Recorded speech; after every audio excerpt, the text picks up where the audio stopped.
வணக்கம். கிண்டி சுவாமிநாதன்.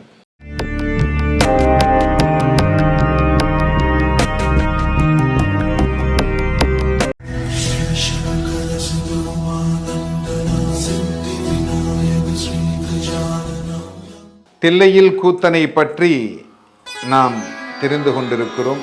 இன்னும் சில விஷயங்களை தெரிந்து கொள்ளுவோம்.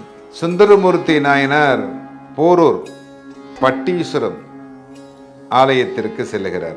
அந்த ஆலயத்திலே அந்த தில்லை கூத்தனை பார்த்தவுடனே சிதம்பரத்தில் இருப்பது போல் அந்த ஆனந்த தாண்டவத்தை தரிசிக்க வேண்டும் என்கின்ற எண்ணம் தோன்றுகிறது. இப்போ நம்ம ஒரு இடத்துக்கு போகிறோம், அந்த இடத்துல போனோடனே அதே மாதிரி ஒரு அட்மாஸ்பியர் நமக்கு கிடைக்குதுன்னு வச்சுங்க. அந்த ஞாபகங்கள் நமக்கு வருகிறது அல்லவா, பழைய ஞாபகங்கள். அந்த தில்லை அம்பலத்தானுடைய தரிசனம் வேண்டும் என்று நினைக்கிறார். அதனால் அங்கே ஆனந்த தாண்டவம் ஆடுகிறார் நடராஜர். அந்த ஆனந்த தாண்டவத்தை கண்டுகளிக்கிறார் நடராஜர் பெருமான். அந்த இடத்திற்கு அன்று முதல் அந்த பட்டீஸ்வரம் நடராஜருக்கு குடகுத்தில்லை அம்பலவாணன் என்கின்ற வேறொரு பெயரும் உண்டு.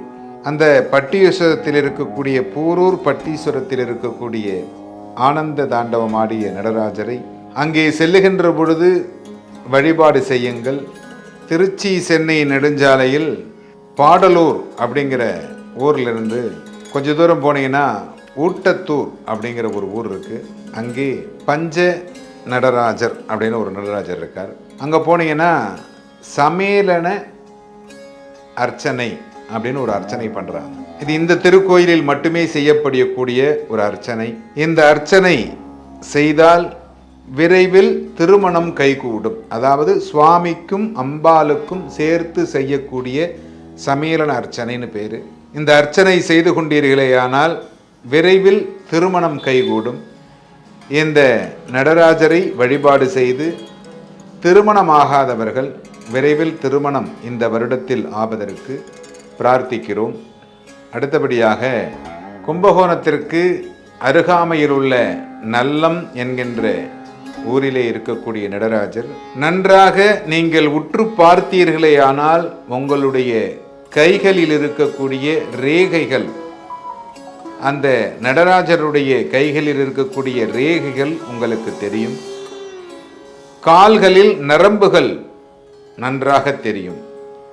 அவரை தூரத்திலிருந்து பார்த்தால் ஒரு வயது முதிர்ந்த நடராஜராகவும், அருகில் சென்று பார்த்தால் ஒரு இளைஞரை போன்றவும் தோற்றமளிக்கக்கூடிய ஒரு நடராஜர் சிலை. இந்த சிற்பி செய்த அனைத்து சிலைகளுமே நேர்த்தியாக இருக்கக்கூடிய சிலைகள். இந்த சிலைகளை, இந்த நடராஜ பெருமானை நாம் வழிபாடு செய்து நம்முடைய தோஷங்களை நிவர்த்தி செய்து கொண்டு சந்தோஷமாக இருக்க வேண்டும். அடுத்தபடியாக மயூரநாதர் திருக்கோவில் மயிலாடுதுறையில் மயில் வடிவில் வந்து அம்பாள் நடனமாடியதால் மயூரநாதர். எல்லா திருக்கோயிலிலும் இருக்கக்கூடிய நடராஜருக்கு பதஞ்சலி, காரைக்கால் அம்மையார், வியாசபதர் போன்றவர்களோடு நடராஜர் வீற்றிருப்பார். இத்திருக்கோயிலில் மட்டும் சுரகர தேவரும் அருள்பாலிக்கிறார். சகல வியாதிகளும் இத்திருக்கோயிலுக்கு சென்றால் நிவர்த்தியாகும். மயூரநாதர் திருக்கோயிலில் இருக்கக்கூடிய நடராஜர் பெருமானை வழிபாடு செய்யுங்கள். அதேபோல் உத்தர கோச மங்கை, இந்த உத்தர கோச மங்கை அப்படிங்கிறது மரகத நடராஜர்.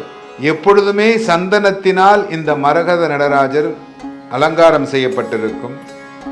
ஆனி திருமஞ்சனத்திற்கும் நடராஜருடைய அபிஷேகமாகிய ஆருத்ராவிற்கும் இந்த சந்தனங்களை கலைத்து இவருக்கு மரகத நடராஜருக்கு அபிஷேகங்கள் நடைபெறும்.